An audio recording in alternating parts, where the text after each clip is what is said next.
사이는 우리의 가장 큰 고통의 원인이다. 인생에서 우리가 겪는 고통 중 절반 이상은 사람에게서 비롯됩니다. 가장 가까운 가족, 배우자, 자식, 친구. 기배가 큰 만큼 실망도 크고 믿음이 깊을수록 상처도 깊습니다. 쇼펜하우어는 인간의 본성을 누구보다 정확히 꿰뚫어 왜 우리는 사람 때문에 무너지는가에 대해 냉정한 통찰을 남겼습니다. 여러분은 지금까지 살아오면서 가장 힘들었던 순간을 떠올려 보십시오. 그 순간이 무엇이었습니까? 경제적 어려움이었습니까? 건강 문제였습니까?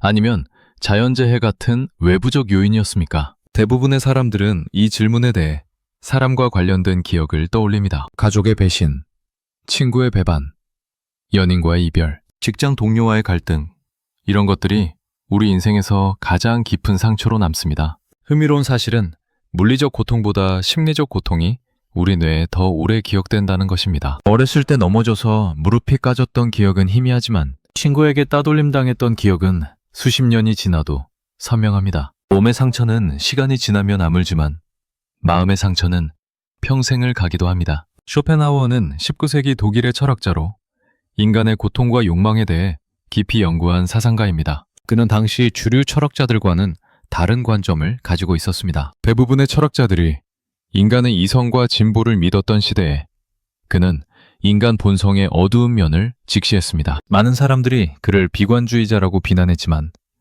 그의 통찰은 오히려 현실을 정확하게 꿰뚫고 있었습니다. 그는 평생 독신으로 살았고 사람들과의 교류를 최소화했습니다. 이것은 단순히 성격이 괴팍해서가 아니라 인간관계의 본질을 깊이 이해했기 때문입니다. 그는 사람과의 관계에서 얻는 기쁨보다 고통이 더 크다는 것을 알았고 그래서 의도적으로 거리를 두었습니다. 어떤 사람들은 이것을 도피라고 말하지만 쇼펜하우어에게는 지혜로운 선택이었습니다. 우리는 왜 사람 때문에 이렇게 힘들어할까요? 인간은 사회적 동물이라고 합니다.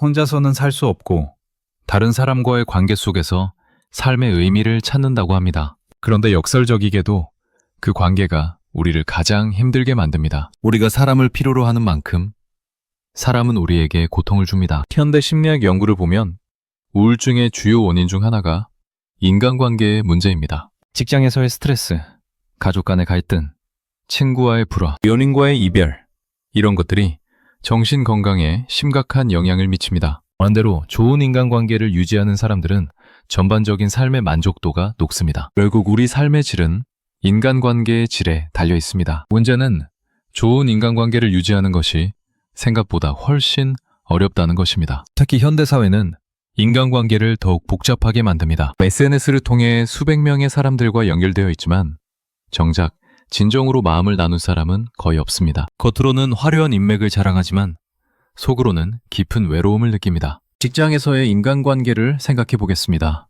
대부분의 직장인들이 퇴사를 결심하는 이유가 무엇일까요? 연봉이 낮아서일까요?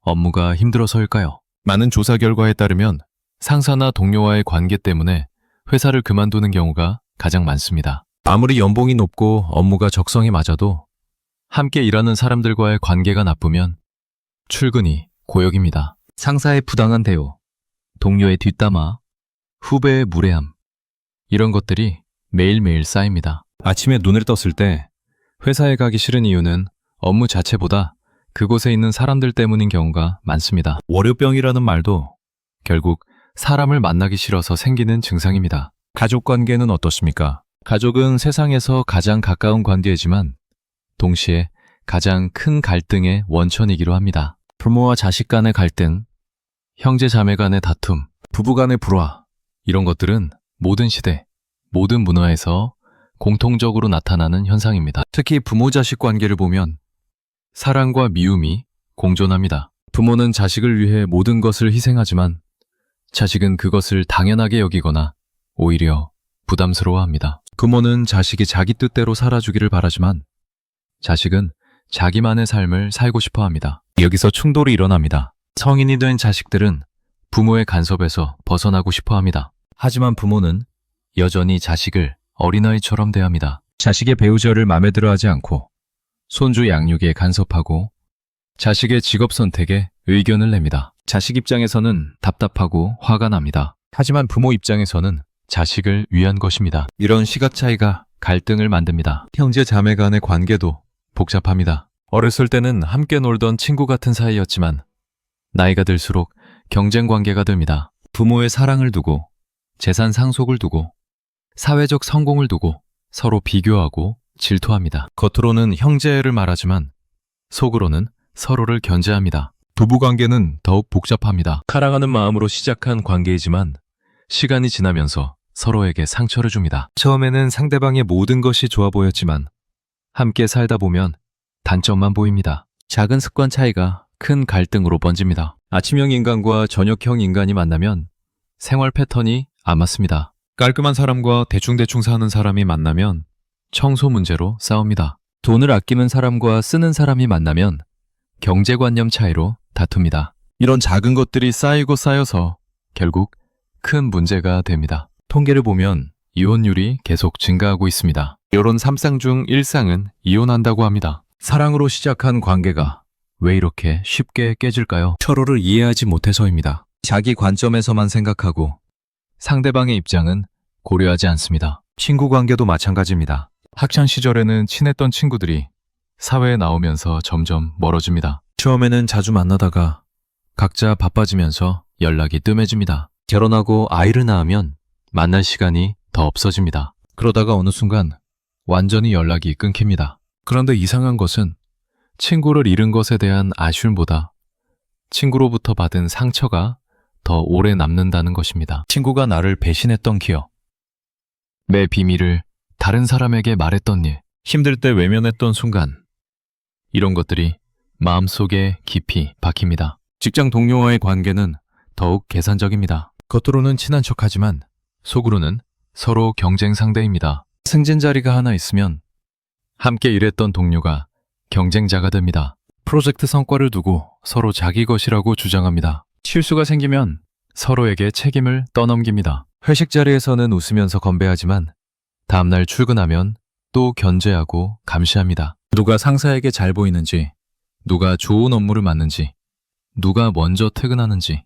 이런 것들을 예의주시합니다. 이것이 현대 직장의 인간관계입니다. SNS 시대의 인간관계는 더욱 피상적입니다. 수백 명의 친구가 있지만 정작 힘들 때 연락할 사람은 없습니다. 좋아요와 댓글로 관계를 유지하지만 진짜 대화는 하지 않습니다. 다른 사람의 화려한 일상을 보면서 상대적 박탈감을 느낍니다. 특히 젊은 세대는 온라인 관계에 더 익숙합니다. 직접 만나서 대화하는 것보다 메신저로 대화하는 것을 더 편하게 느낍니다. 표정을 보지 않아도 되고 즉각적으로 대답하지 않아도 되니까요. 하지만 이런 관계는 깊이가 없습니다. 표면적인 교류만 있을 뿐 진정한 유대감은 형성되지 않습니다. 그렇다면 왜 우리는 이렇게 사람과의 관계에서 고통받을까요? 쇼펜하우어는 그 원인을 인간의 본성에서 찾았습니다. 인간은 근본적으로 이기적인 존재라는 것입니다. 누구나 자기 자신이 가장 중요하고 자기 이익을 최우선으로 생각합니다. 이것은 도덕적으로 나쁘다는 의미가 아닙니다. 그냥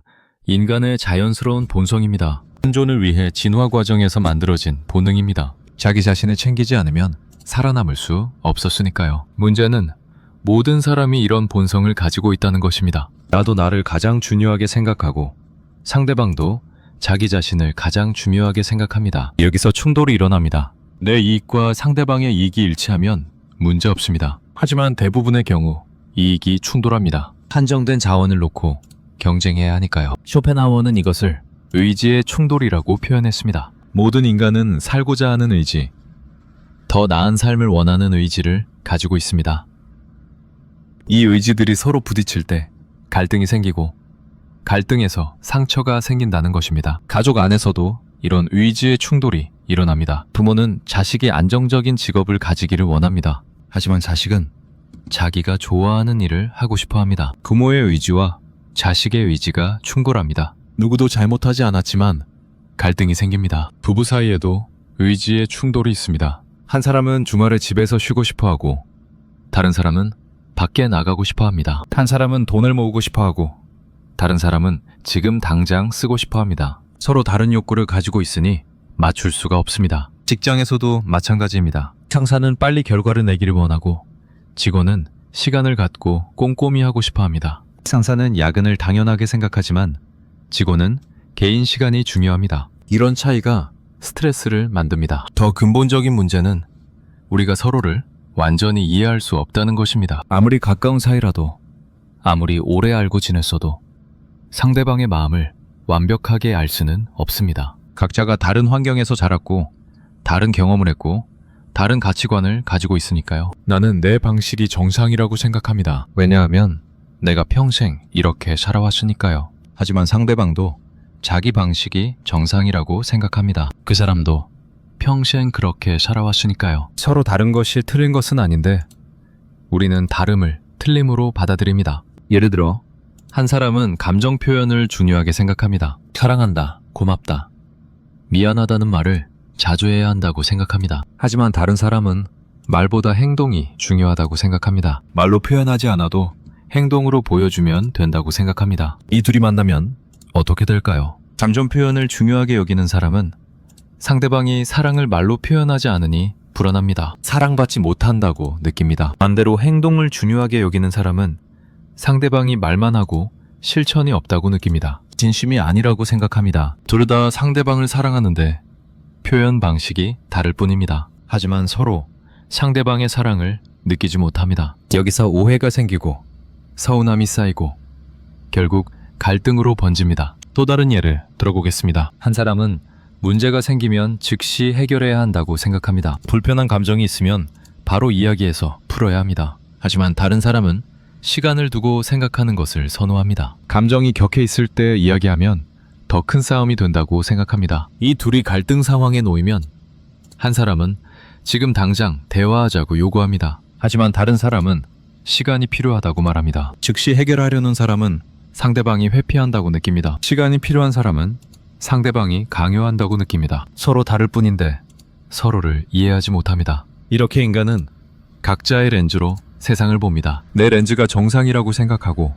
다른 렌즈를 통해 보는 사람을 이상하다고 생각합니다. 여기서 모든 갈등이 시작됩니다. 쇼펜하우어는 이런 인간의 한계를 명확히 인식했습니다. 그래서 그는 인간관계에 대한 기대를 낮추라고 조언했습니다. 사람은 완벽하지 않고 관계도 완벽할 수 없습니다. 이것을 받아들일 때 고통이 줄어든다는 것입니다. 우리가 고통받는 가장 큰 이유는 기대 때문입니다. 내가 이만큼 했으니 상대방도 이만큼 해줄 거라는 기대. 가족이니까 날 이해해 줄 거라는 기대. 친구니까 내 편이 되어줄 거라는 기대. 이런 기대들이 우리를 힘들게 만듭니다. 기대는 실망의 어머니입니다. 기대가 크면 클수록 실망도 큽니다. 반대로 기대가 없으면 실망도 없습니다. 오히려 작은 것에도 감사하게 됩니다. 이것이 쇼펜하우어가 말하는 핵심입니다. 그렇다면 우리는 어떻게 해야 할까요? 사람과의 관계를 완전히 끊을 수는 없습니다. 인간은 혼자 살 수 없으니까요. 하지만 지금처럼 상처받으면서 살 수도 없습니다. 그러면 삶이 너무 고통스럽습니다. 쇼펜하우어는 이에 대한 명확한 해답을 제시했습니다. 그것은 바로 적당한 거리를 유지하는 것, 기대치를 현실적으로 조정하는 것, 그리고 내면의 독립성을 키우는 것입니다. 이것이 사람 때문에 상처받지 않고 평온하게 살아가는 방법입니다. 우리는 왜 매번 사람 때문에 흔들릴까요? 이 질문에 대한 답을 이제 찾았습니다. 인간의 본성 때문이고 서로 다른 의지의 충돌 때문이고 지나친 기대 때문입니다. 이것을 이해하는 것만으로도 우리는 한 걸음 나아갈 수 있습니다. 그렇다면 쇼펜하우어는 왜 인간관계가 이토록 힘들다고 보았을까요? 그의 철학을 이해하려면 먼저 의지라는 개념을 알아야 합니다. 쇼펜하우어 철학의 핵심은 바로 이 의지입니다. 의지란 무엇일까요? 쇼펜하우어가 말하는 의지는 단순히 무언가를 원하는 마음이 아닙니다. 그것은 살아있는 모든 존재의 근본적인 본질입니다. 살고자 하는 욕구, 더 나아지려는 욕구, 무언가를 얻으려는 욕구, 이 모든 것이 의지입니다. 인간은 태어나는 순간부터 의지의 덩어리입니다. 가난하기가 배고프면 우는 것, 이것이 의지입니다. 살기 위해 먹어야 한다는 본능적 욕구가 울음으로 표현되는 것입니다. 자라면서 이 의지는 더 복잡해집니다. 단순히 살아남는 것을 넘어서 더 좋은 것을 원하고 더 많은 것을 원하고 인정받기를 원합니다. 쇼펜하우어는 이 의지가 인간을 끊임없이 고통스럽게 만든다고 보았습니다. 왜냐하면 의지는 결코 만족하지 않기 때문입니다. 하나를 얻으면 또 다른 것을 원합니다. 목표를 달성하면 잠시 기쁘지만 곧 새로운 목표가 생깁니다. 이 끝없는 욕구가 인간을 괴롭힙니다. 더 큰 문제는 우리가 혼자 사는 것이 아니라는 것입니다. 세상에는 수십억 명의 사람들이 있고 각자가 모두 의지를 가지고 있습니다. 내 의지와 상대방의 의지가 같은 방향을 향하면 좋겠지만 대부분의 경우 서로 다른 방향을 향합니다. 여기서 충돌이 일어납니다. 간단한 예를 들어보겠습니다. 당신과 당신의 배우자가 주말 계획을 세운다고 생각해 보십시오. 당신은 집에서 쉬고 싶습니다. 한 주 동안 일하느라 지쳤고 조용히 책을 읽거나 영화를 보면서 재충전하고 싶습니다. 이것이 당신의 의지입니다. 하지만 배우자는 밖에 나가고 싶어 합니다. 날씨도 좋고 집에만 있으면 답답하니 등산을 가거나 쇼핑을 가자고 합니다. 이것이 배우자의 의지입니다. 둘 다 잘못된 것은 없습니다. 각자가 원하는 것이 다를 뿐입니다. 그런데 주말은 하나뿐입니다. 둘 다 자기가 원하는 대로 할 수는 없습니다. 누군가는 양보해야 합니다. 만약 당신이 양보해서 밖에 나간다면 당신은 불만족스럽습니다. 피곤한데 억지로 나왔으니까요. 반대로 배우자가 양보해서 집에 있는다면 배우자가 불만족스럽습니다. 나가고 싶은데 못 나가시니까요. 절충안을 찾는다고 해도 마찬가지입니다. 반나절은 집에서 쉬고 반나절은 밖에 나간다고 해도 둘 다 완전히 만족하지 못합니다. 이것이 의지의 충돌입니다. 작은 일처럼 보이지만 이런 일이 매일 반복됩니다. 아침에 일어나는 시간부터 충돌합니다. 한 사람은 일찍 일어나고 싶고 다른 사람은 늦게까지 자고 싶습니다. 식사 메뉴를 정할 때도 충돌합니다. 한 사람은 한식을 먹고 싶고 다른 사람은 양식을 먹고 싶습니다. TV 채널을 정할 때도 충돌합니다. 한 사람은 드라마를 보고 싶고 다른 사람은 뉴스를 보고 싶습니다. 이런 작은 충돌들이 하루에도 수십 번씩 일어납니다. 대부분은 서로 양보하면서 넘어갑니다. 하지만 그 과정에서 작은 불만이 쌓입니다. 오늘은 내가 양보했으니 다음에는 상대방이 양보해야 한다는 생각이 생깁니다. 그런데 상대방도 똑같이 생각합니다. 자기가 더 많이 양보했다고 느낍니다. 더 큰 충돌도 있습니다. 돈을 어떻게 쓸 것인가? 자녀 교육을 어떻게 할 것인가? 어디에 살 것인가? 이런 중요한 문제들에서도 의지가 충돌합니다. 한 사람은 돈을 모아서 집을 사고 싶어 하고 다른 사람은 지금 당장 삶의 질을 높이고 싶어 합니다. 한 사람은 자녀에게 엄격하게 교육하고 싶어 하고 다른 사람은 자유롭게 키우고 싶어 합니다. 이런 문제들은 쉽게 해결되지 않습니다. 양보할 수 있는 성질의 것이 아니니까요. 둘 다 자기 방식이 옳다고 확신합니다. 그래서 설득하려고 하고 때로는 강요하려고 합니다. 여기서 심각한 갈등이 생깁니다. 직장에서의 의지 충돌은 더욱 노골적입니다. 상사는 빠른 성과를 원합니다. 회사의 실적을 올려야 하고 자기 평가도 좋게 받아야 하니까요. 그래서 직원들에게 야근을 요구하고 주말 출근을 요구합니다. 이것이 상사의 의지입니다. 하지만 직원은 개인 시간을 원합니다. 일도 중요하지만 자기 삶도 중요합니다. 가족과 시간을 보내고 싶고 취미 생활도 하고 싶고 충분히 쉬고 싶습니다. 이것이 직원의 의지입니다. 상사의 의지와 정면으로 충돌합니다. 여기서 직원은 선택을 해야 합니다. 상사의 요구를 들어줄 것인가? 아니면 거부할 것인가? 들어주면 자기 삶이 희생됩니다. 거부하면 직장에서 불이익을 받을 수 있습니다. 어느 쪽을 선택하든 만족스럽지 않습니다. 동료들 사이에서도 의지가 충돌합니다. 승진 자리는 한정되어 있는데 승진을 원하는 사람은 여럿입니다. 모두가 자기가 승진해야 한다고 생각합니다. 자기가 더 열심히 일했고 더 능력 있다고 생각합니다. 하지만 승진할 수 있는 사람은 한 명뿐입니다. 나머지는 실망할 수밖에 없습니다. 프로젝트를 진행할 때도 의지가 충돌합니다. 어떤 사람은 완벽하게 하고 싶어 합니다. 시간이 걸리더라도 꼼꼼하게 검토하고 싶습니다. 하지만 다른 사람은 빨리 끝내고 싶어 합니다. 완벽하지 않아도 기한 내에 제출하는 것이 중요하다고 생각합니다. 이 둘이 함께 일하면 계속 부딪힙니다. 부모와 자식 사이의 의지 충돌은 더욱 근본적입니다. 부모는 자식이 안정적인 삶을 살기를 원합니다. 좋은 대학에 가고 좋은 직장에 취직하고 안정적으로 결혼해서 평범하게 살기를 바랍니다. 부모 세대가 겪었던 어려움을 자식은 겪지 않기를 바라는 마음입니다. 하지만 자식은 자기만의 삶을 원합니다. 부모가 정해놓은 길이 아니라 자기가 선택한 길을 가고 싶습니다. 대학에 가지 않고 자기 사업을 하고 싶을 수도 있고 안정적인 직장보다 자기가 좋아하는 일을 하고 싶을 수도 있습니다. 결혼도 하고 싶을 때 하거나 아예 하지 않을 수도 있습니다. 부모는 이것을 이해하지 못합니다. 왜 좋은 기회를 버리고 힘든 길을 가려고 하는지, 왜 부모 말을 듣지 않는지 답답합니다. 자식을 위해서 하는 말인데 자식은 간섭이라고 느낍니다. 여기서 큰 갈등이 생깁니다. 자식 입장에서는 부모가 자기를 이해하지 못한다고 느낍니다. 시대가 변했는데 부모는 여전히 옛날 방식으로 생각합니다. 자기 인생인데 왜 부모가 정하려고 하는지 화가 납니다. 부모 입장에서는 자식이 철없다고 느낍니다. 세상이 얼마나 힘든지 모르고 이상적인 생각만 합니다. 나중에 후회할 것이 뻔한데 말을 안 듣습니다. 이것이 의지의 충돌입니다. 둘 다 상대방을 사랑합니다. 하지만 원하는 것이 다릅니다. 부모는 자식의 안정을 원하고 자식은 자기 자유를 원합니다. 이 둘은 양립하기 어렵습니다. 쇼펜하우어는 이런 의지의 충돌이 피할 수 없다고 보았습니다. 왜냐하면 각자가 자기 의지를 가지고 있고 그 의지는 근본적으로 이기적이기 때문입니다. 이기적이라는 말이 나쁜 것은 아닙니다. 그냥 자기 자신을 중심에 둔다는 뜻입니다. 모든 사람은 자기 관점에서 세상을 봅니다. 내가 느끼는 것이 가장 생생하고 내가 원하는 것이 가장 중요합니다. 상대방도 똑같이 느낍니다. 자기가 느끼는 것이 가장 중요하고 자기가 원하는 것이 우선입니다. 이 두 가지가 만나면 충돌할 수밖에 없습니다. 쇼펜하우어는 심지어 이렇게 말했습니다. 인간은 서로의 지옥이다.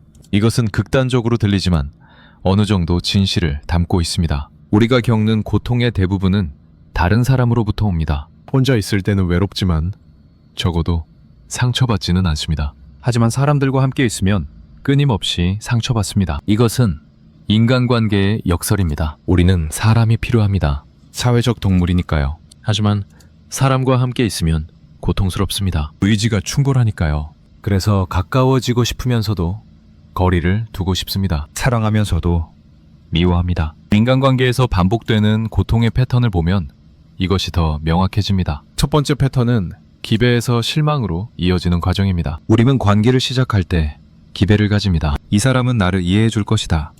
나를 지지해 줄 것이다. 나에게 힘이 되어 줄 것이다.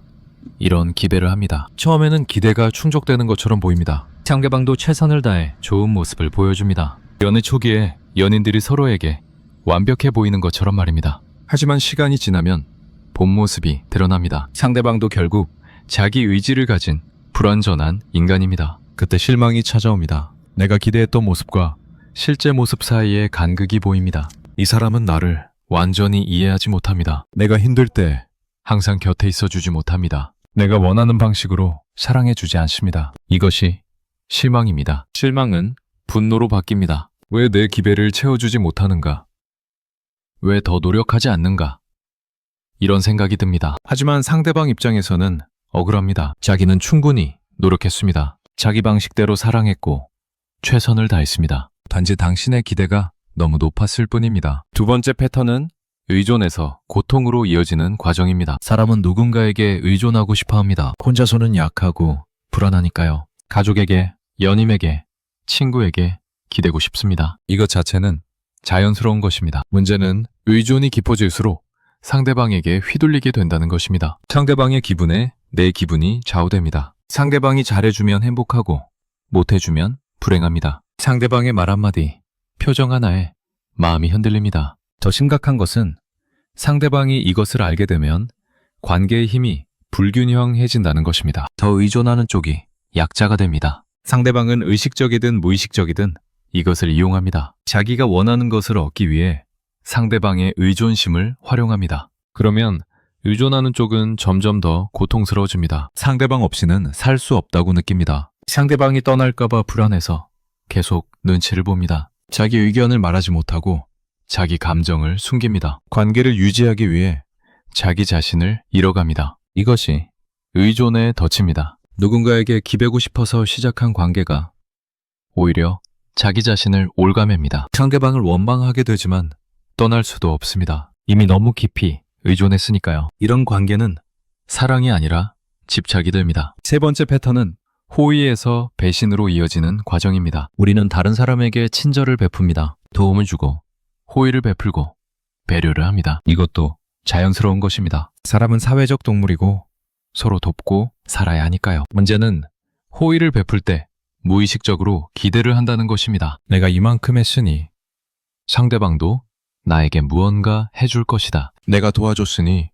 나도 도움이 필요할 때 도와줄 것이다. 이런 기대를 합니다. 이것을 심리학에서는 호혜성의 원칙이라고 합니다. 대부분의 경우 이것은 작동합니다. 서로 주고받으면서 관계가 유지됩니다. 하지만 항상 그런 것은 아닙니다. 어떤 사람들은 받기만 하고 주지 않습니다. 당신의 호의를 당연하게 여깁니다. 심지어 당신이 호의를 베풀지 않으면 섭섭해합니다. 이럴 때 배신감을 느낍니다. 내가 이렇게까지 해줬는데 이렇게 대하는가? 호의가 계속되면 권리인 줄 안다는 말이 있습니다. 정확한 표현입니다. 처음에는 고마워하던 사람이 나중에는 당연하게 여깁니다. 오히려 조금만 덜 해줘도 불평합니다. 더 심한 경우도 있습니다. 당신의 호의를 이용해서 자기 이익을 챙기는 사람들입니다. 당신이 착하고 베푸는 사람이라는 것을 알고 계속 요구합니다. 돈을 빌려달라고 하고 일을 대신해달라고 하고 자기 문제를 떠넘깁니다. 당신은 거절하지 못하고 계속 들어줍니다. 그러다가 어느 순간 한계에 도달합니다. 더 이상 줄 수 없다고 말합니다. 그러면 상대방이 화를 냅니다. 왜 갑자기 이러냐고. 예전에는 잘해주더니 왜 이제는 안 해주냐고 따집니다. 심지어 당신이 나쁜 사람처럼 느껴지게 만듭니다. 이것이 호의의 역설입니다. 선의로 시작한 일이 오히려 당신을 힘들게 만듭니다. 베푼 사람이 손해보고 받은 사람이 오히려 불평합니다. 이런 경험을 몇 번 하고 나면 사람에게 호의를 베푸는 것 자체가 두려워집니다. 쇼펜하우어는 이 모든 패턴의 근본 원인이 인간의 본성에 있다고 보았습니다. 인간은 본질적으로 서로를 완전히 이해할 수 없는 존재입니다. 아무리 가까운 사이라도 아무리 오래 알고 지냈어도 상대방의 내면 세계를 완벽하게 알 수는 없습니다. 각자가 다른 몸을 가지고 태어났고 다른 환경에서 자랐고 다른 경험을 했습니다. 이 모든 것이 합쳐져서 지금의 나를 만들었습니다. 상대방도 마찬가지입니다. 완전히 다른 배경을 가지고 있습니다. 나는 내 감각으로만 세상을 경험합니다. 내가 느끼는 통증, 내가 느끼는 기쁨, 내가 느끼는 슬픔.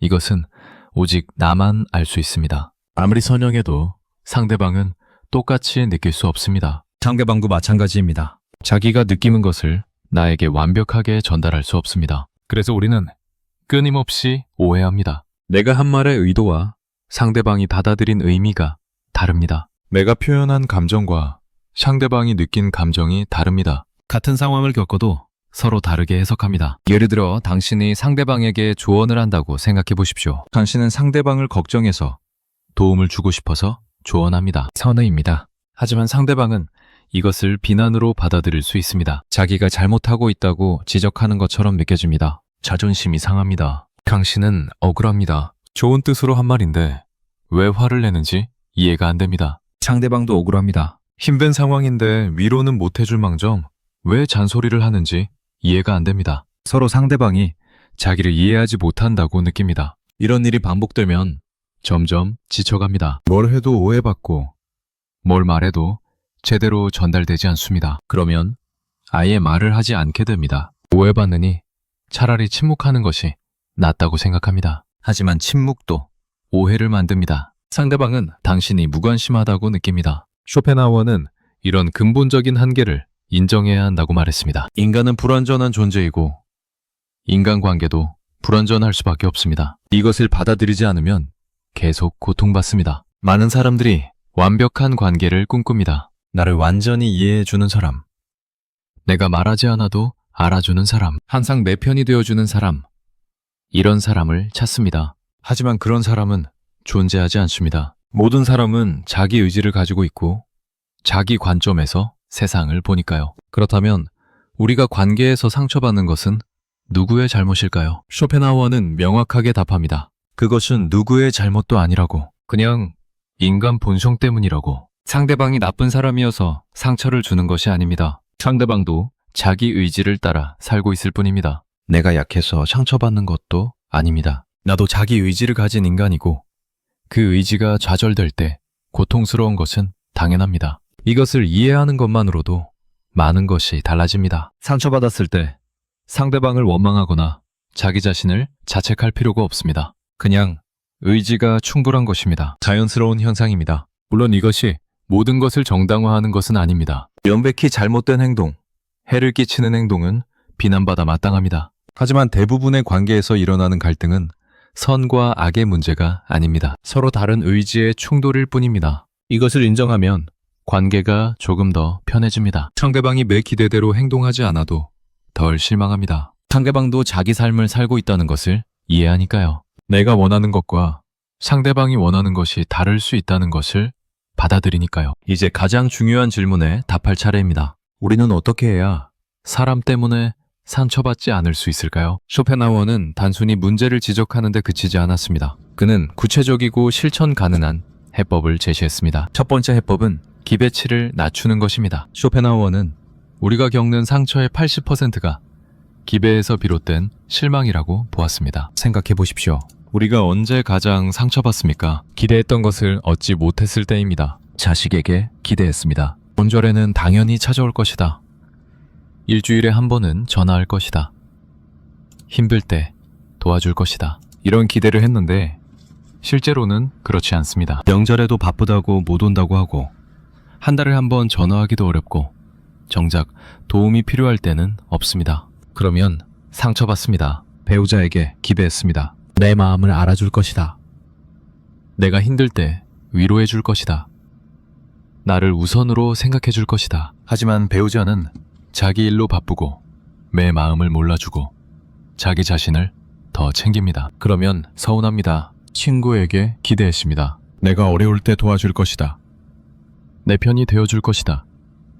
변하지 않을 것이다. 하지만 정작 어려울 때 친구는 없고 때로는 오히려 등을 돌리고 시간이 지나면 멀어집니다. 그러면 배신감을 느낍니다. 이 모든 고통의 근원은 기대입니다. 기대가 있었기 때문에 실망이 있는 것입니다. 만약 애초에 기대하지 않았다면 실망할 일도 없습니다. 이것이 쇼펜하우어의 핵심 통찰입니다. 그렇다면 구체적으로 어떻게 기대치를 낮출 수 있을까요? 먼저 현실을 있는 그대로 보는 것부터 시작해야 합니다. 우리는 종종 현실보다 이상을 봅니다. 자식이 어떤 사람인지 있는 그대로 보는 것이 아니라 내가 원하는 모습을 투영합니다. 당신의 자식을 냉정하게 바라보십시오. 그들은 바쁜 직장인입니다. 자기 가정을 꾸리느라 정신이 없습니다. 육아에, 생활에, 자기 인생에 집중하고 있습니다. 이것이 현실입니다. 효자, 효녀가 되는 것은 그들의 우선순위가 아닙니다. 이것을 인정하면 기대가 낮아집니다. 명절에 와주면 고맙고 한 달에 한 번 전화해도 감사합니다. 애초에 자주 올 거라고 기대하지 않았으니까요. 오히려 작은 관심에도 기뻐하게 됩니다. 배우자에게도 마찬가지입니다. 수십 년을 함께 살았지만 배우자는 여전히 다른 사람입니다. 당신과 완전히 같을 수 없습니다. 당신이 생각하는 방식대로 생각하지 않고 당신이 느끼는 방식대로 믿기지 않습니다. 배우자가 당신의 마음을 몰라주는 것은 당연합니다. 말하지 않으면 모릅니다. 아니, 말해도 완벽하게 이해하지 못할 수 있습니다. 이것을 받아들이면 섭섭함이 줄어듭니다. 배우자가 조금이라도 신경 써주면 오히려 고맙게 느껴집니다. 친구 관계도 현실적으로 봐야 합니다. 친구도 자기 삶이 있습니다. 자기 가족, 자기 일, 자기 문제로 바쁩니다. 당신만을 위해 존재하는 것이 아닙니다. 오랜 친구라고 해서 무조건 도와줄 의무도 없습니다. 이것을 이해하면 친구에게 거는 기대가 줄어듭니다. 가끔 연락하고 가끔 만나고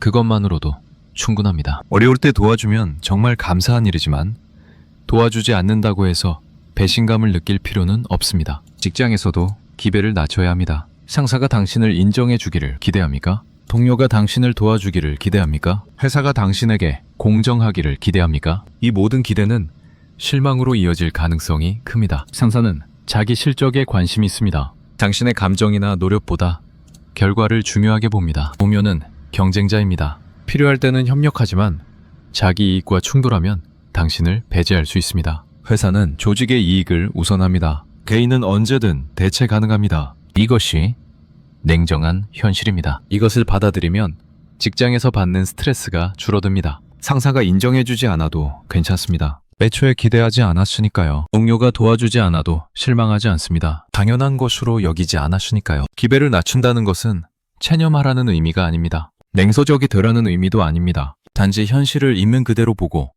사람들을 있는 그대로 받아들이라는 것입니다. 그들이 완벽하기를 바라지 말고 그들이 당신의 기대에 맞춰 살기를 요구하지 말라는 것입니다. 이렇게 하면 놀라운 변화가 일어납니다. 실망하는 일이 줄어들고 대신 감사하는 일이 늘어납니다. 작은 친절에도 진심으로 고마워줍니다. 기대하지 않았던 것을 받았으니까요. 관계가 훨씬 편해집니다. 두 번째 해법은 감정적 거리를 두는 것입니다. 쇼펜하우어의 유명한 고슴도치 비유를 기억하십니까? 추운 겨울에 고슴도치들이 서로 붙어서 따뜻함을 얻으려 하지만 너무 가까이 붙으면 서로의 가시에 찔립니다. 그래서 적당한 거리를 유지해야 합니다. 인간관계도 마찬가지입니다. 너무 가까우면 서로 상처를 줍니다. 적당한 거리가 필요합니다. 하지만 많은 사람들이 이것을 이해하지 못합니다. 특히 가족 관계에서 거리를 둔다는 것을 배신처럼 느낍니다. 가족이니까 모든 것을 함께 해야 한다고 생각합니다. 모든 것을 공유해야 하고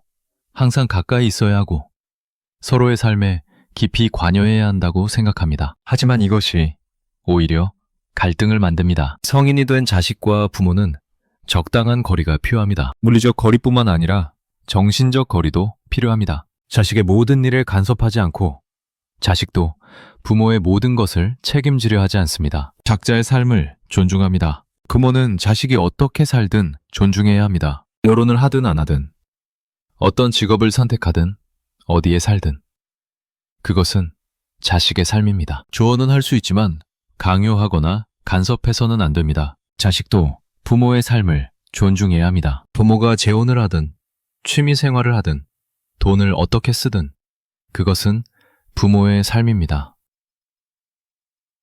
이런 거리두기가 냉정하게 느껴질 수 있습니다. 하지만 실제로는 오히려 관계를 건강하게 만듭니다. 서로의 영역을 침범하지 않으니 갈등이 줄어듭니다. 각자의 삶을 살면서도 필요할 때 도울 수 있습니다. 부부 관계에서도 거리가 필요합니다. 많은 부부들이 모든 것을 함께 해야 한다고 생각합니다. 같은 취미를 가져야 하고 같은 친구를 사귀어야 하고 모든 시간을 함께 보내야 한다고 생각합니다. 하지만 이것은 서로를 질식시킵니다. 부부라도 각자의 공간이 필요합니다. 혼자만의 시간, 혼자만의 취미, 혼자만의 친구가 있어야 합니다. 이것이 서로를 존중하는 것입니다. 24시간 붙어 있으면 오히려 서로가 지겹고 답답해집니다. 쇼펜하우어는 너와 나는 다르다는 기본 인식을 항상 유지하라고 했습니다. 아무리 가까운 사이라도 결국 다른 사람입니다. 완전히 하나가 될 수 없고 완전히 같아질 수 없습니다. 이것을 인정하면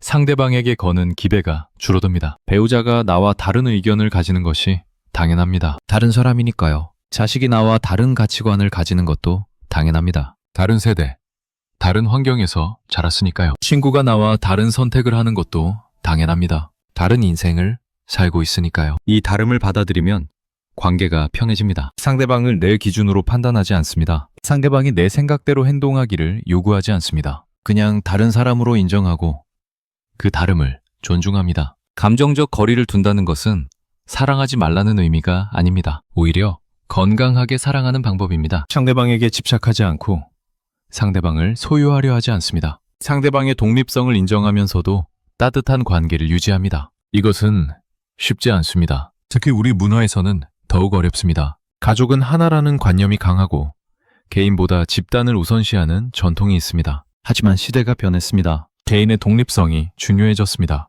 이것을 받아들여야 합니다. 세 번째 해법은 내면의 독립성을 키우는 것입니다. 쇼펜하우어가 가장 강조한 부분입니다. 외부의 평가나 인정에 의존하지 않고 자기 자신의 기준을 가지는 것입니다. 많은 사람들이 타인의 평가에 휘둘립니다. 다른 사람이 나를 어떻게 생각하는지, 나를 좋아하는지, 나를 인정하는지가 중요합니다. 그래서 다른 사람의 눈치를 보고 다른 사람을 기쁘게 하려고 노력합니다. 이것이 바로 고통의 원인입니다. 다른 사람의 평가는 내가 통제할 수 없습니다. 아무리 노력해도 모든 사람을 만족시킬 수 없습니다. 어떤 사람은 좋아해도 다른 사람은 싫어합니다. 오늘 인정받아도 내일은 비난받을 수 있습니다. 이렇게 외부에 의존하면 내 감정도 외부에 의해 좌우됩니다. 누가 칭찬하면 기분이 좋고 누가 비난하면 기분이 나쁩니다. 마치 바다 위의 배처럼 파도에 따라 흔들립니다. 평온할 수가 없습니다. 쇼펜하우어는 이렇게 말했습니다. 남의 평가보다 내 기준을 우선하라고. 내가 옳다고 생각하는 것을 하고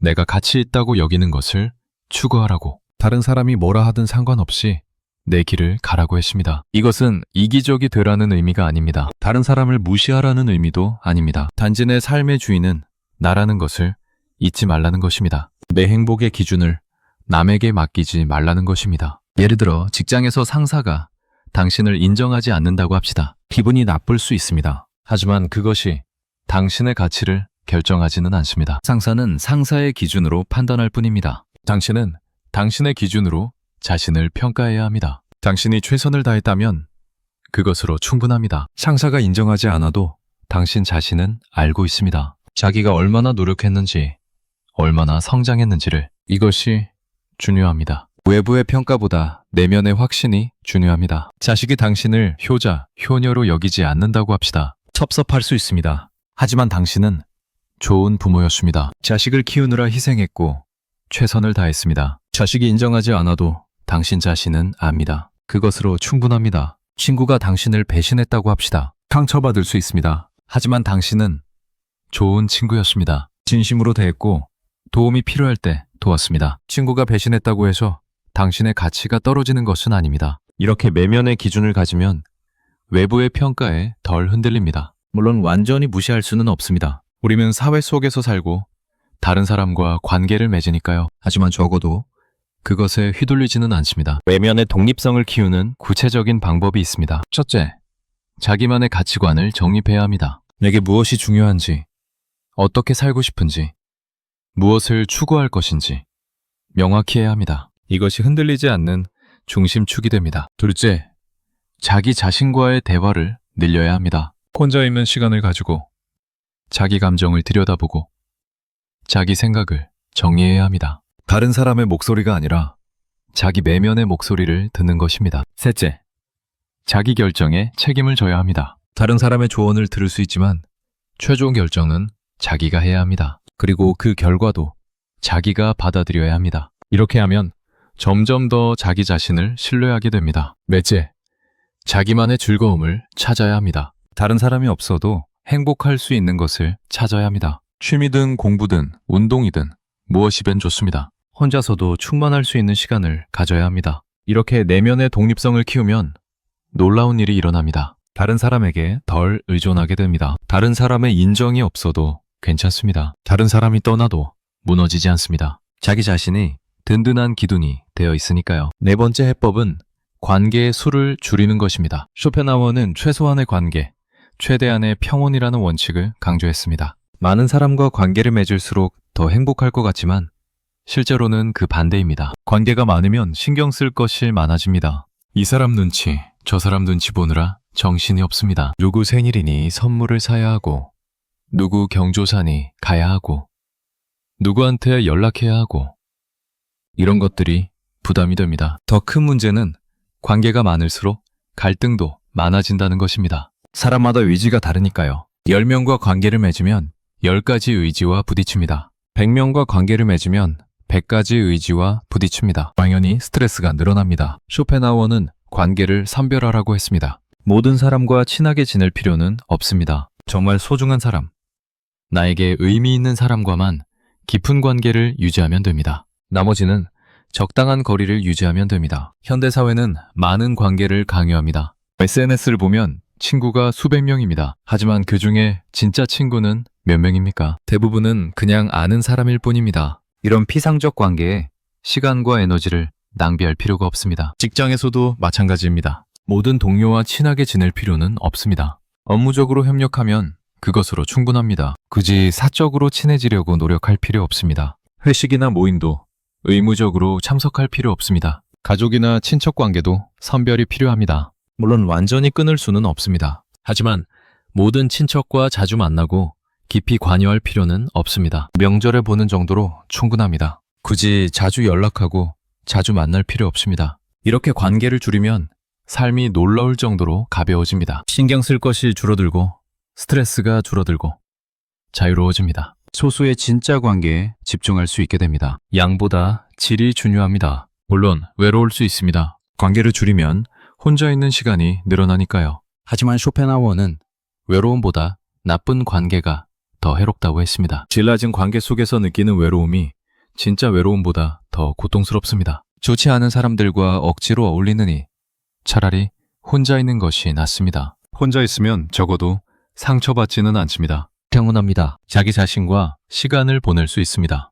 이것이 쇼펜하우어가 말하는 고독의 가치입니다. 고독을 두려워하지 마십시오. 고독은 나쁜 것이 아닙니다. 오히려 자기 자신을 찾는 시간입니다. 혼자 있을 때 진짜 내가 누구인지, 무엇을 원하는지 알 수 있습니다. 다른 사람의 목소리가 아니라 내 목소리를 들을 수 있습니다. 물론 완전히 은둔하라는 의미는 아닙니다. 인간은 사회적 동물이고 어느 정도의 관계는 필요합니다. 하지만 그 관계를 신중하게 선택해야 합니다. 나를 성장시키는 관계, 나에게 힘을 주는 관계, 진정으로 소중한 관계만 유지하면 됩니다. 이 네 가지 해법을 정리하면 이렇습니다. 기대치를 낮추고, 감정적 거리를 유지하고, 내면의 독립성을 키우고, 관계를 선별하십시오. 이것이 쇼펜하우어가 제시한 사람 때문에 상처받지 않는 방법입니다. 쉽지 않습니다. 평생 다르게 살아온 사람이 갑자기 바꾸기는 어렵습니다. 특히 우리 문화에서는 더욱 어렵습니다. 하지만 조금씩 시도해 볼 수 있습니다. 작은 변화부터 시작하면 됩니다. 오늘부터 자식에게 거는 기대를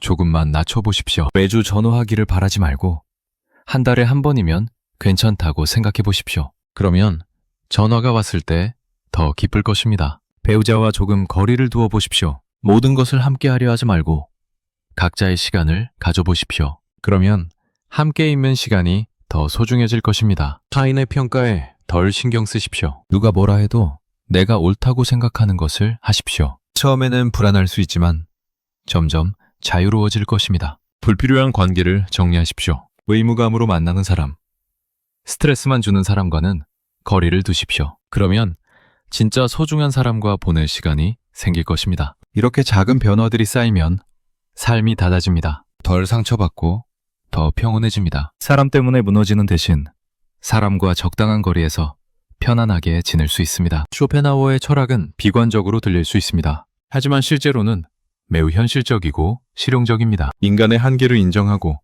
그 한계 안에서 최선을 다하는 방법을 알려줍니다. 사람을 완전히 이해할 수 없다는 것을 받아들이면 오히려 관계가 편해집니다. 상대방을 있는 그대로 받아들일 수 있습니다. 완벽하기를 요구하지 않습니다. 모든 관계가 행복할 수는 없다는 것을 받아들이면 불행한 관계에서 벗어날 용기가 생깁니다. 억지로 참고 견딜 필요가 없습니다. 정리할 것은 정리하고 거리를 둘 것은 거리를 둡니다. 나 자신이 내 행복의 열쇠라는 것을 깨달으면 다른 사람에게 덜 의존하게 됩니다. 누가 나를 행복하게 해주기를 기다리지 않습니다. 스스로 행복을 만듭니다. 이것이 쇼펜하우어가 말하는 지혜로운 삶입니다. 타인을 이해하면 상처의 절반은 사라진다고 했습니다. 인간의 본성을 이해하고 그 본성이 만드는 갈등을 이해하고 그 안에서 자기 자신을 지키는 방법을 아는 것입니다. 사람 때문에 무너지는 삶은 결국 사람에게 휘둘린 삶입니다. 타인을 변화시키는 것은 불가능합니다. 그러나 나의 기배를 조절하고 내 마음을 지키는 것은 가능합니다. 이것이 우리가 할 수 있는 전부이고 이것만으로도 충분합니다. 사람 때문에 무너지는 삶은 결국 사람에게 휘둘린 삶입니다. 타인을 변화시키는 것은 불가능합니다. 그러나 나의 기배를 조절하고 내 마음을 지키는 것은 가능합니다. 쇼펜하우어의 철학은 이렇게 말합니다. 타인을 이해하면 상처의 절반은 사라진다. 오늘 우리는 쇼펜하우어의 눈으로 인간관계를 들여다보았습니다. 왜 우리가 사람 때문에 이토록 힘들어하는지 그 근본 원인을 살펴보았습니다. 그리고 그 고통에서 벗어나는 구체적인 방법도 알아보았습니다. 핵심은 간단합니다. 기대하지 마십시오. 거리를 두십시오. 독립적이 되십시오. 관계를 줄이십시오. 이 네 가지만 실천해도 당신의 삶은 훨씬 평온해질 것입니다. 쇼펜하우어는 비관주의자라고 불렸습니다. 하지만 그는 단순히 세상을 비관한 것이 아니라 있는 그대로 본 것입니다. 인간의 한계를 인정하고 그 한계 안에서 최선을 다하는 법을 알려준 것입니다. 우리는 완벽할 수 없습니다. 다른 사람도 완벽할 수 없습니다. 관계도 완벽할 수 없습니다. 이것을 받아들이는 순간 많은 것이 편해집니다. 더 이상 불가능한 것을 추구하지 않게 됩니다. 상처받는 것은 당신의 잘못이 아닙니다.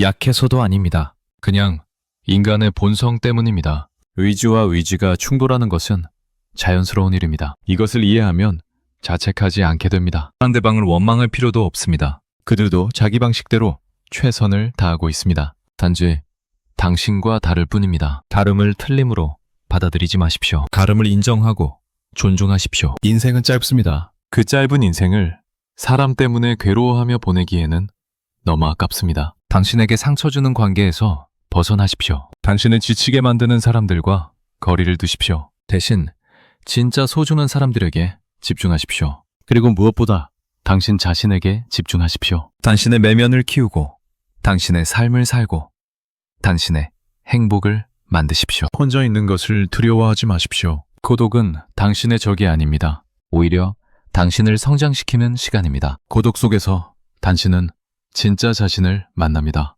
다른 사람의 기배가 아니라 자기 자신의 목소리를 듣습니다. 물론 관계를 완전히 끊으라는 것은 아닙니다. 인간은 사회적 동물이니까요. 다만 현명하게 관계를 선택하고 건강하게 관계를 유지하라는 것입니다. 집착하지 말고 의존하지 말고 적당한 거리에서 따뜻하게 지내십시오. 쇼펜하우어의 가르침은 200년이 지난 지금도 유효합니다. 아니, 오히려 더 절실합니다. 현대사회는 더 많은 관계를 요구하고 더 많은 기대를 만들어냅니다. SNS는 끊임없이 비교하게 만들고 경쟁사회는 계속 인정받으려 애쓰게 만듭니다. 이 모든 것에서 벗어나십시오. 당신의 기준으로 당신의 삶을 사십시오. 다른 사람이 뭐라 하든 당신이 옳다고 생각하는 길을 가십시오. 그것이 진정한 자유입니다. 마지막으로 기억하십시오. 상처받았다고 해서 인생이 끝난 것은 아닙니다. 상처는 치유됩니다. 시간이 지나면 아물고 더 강해집니다. 중요한 것은 같은 방식으로 상처받지 않는 것입니다. 오늘부터 조금씩 바꿔보십시오. 기배를 조금 낮추고 거리를 조금 두고 자기 자신을 조금 더 사랑하십시오. 작은 변화가 쌓이면 삶이 달라집니다. 사람 때문에 힘든 당신에게 쇼펜하우어의 지혜가 위로가 되기를 바랍니다. 그리고 그 지혜를 실천해서 더 평온한 삶을 살아가시기를 바랍니다. 타인을 이해하면 상처의 절반은 사라집니다. 그리고 나머지 절반은 당신 자신을 지킴으로써 막을 수 있습니다. 이것이 쇼펜하우어가 우리에게 남긴 가장 큰 선물입니다. 당신의 삶이 더 이상 사람에게 휘둘리지 않기를, 당신이 진정한 내면의 평화를 찾기를, 그리고 남은 인생을 당신답게 살아가시기를 진심으로 응원합니다. 여러분, 오늘 이야기가 도움이 되었다면 당신의 삶에 작은 변화라도 만들어 보시기 바랍니다. 그리고 이런 질문을 스스로에게 던져보십시오. 나는 지금 누구의 기대를 살고 있는가? 나는 누구에게 너무 많은 것을 기대하고 있는가? 나는 나 자신과 얼마나 친한가? 이 관계들이 정말 나에게 필요한가? 이 질문들에 대한 답을 찾는 것. 그것이 바로 쇼펜하우어식 삶의 시작입니다. 오늘 하루도 평온하시기를 바랍니다. 감사합니다.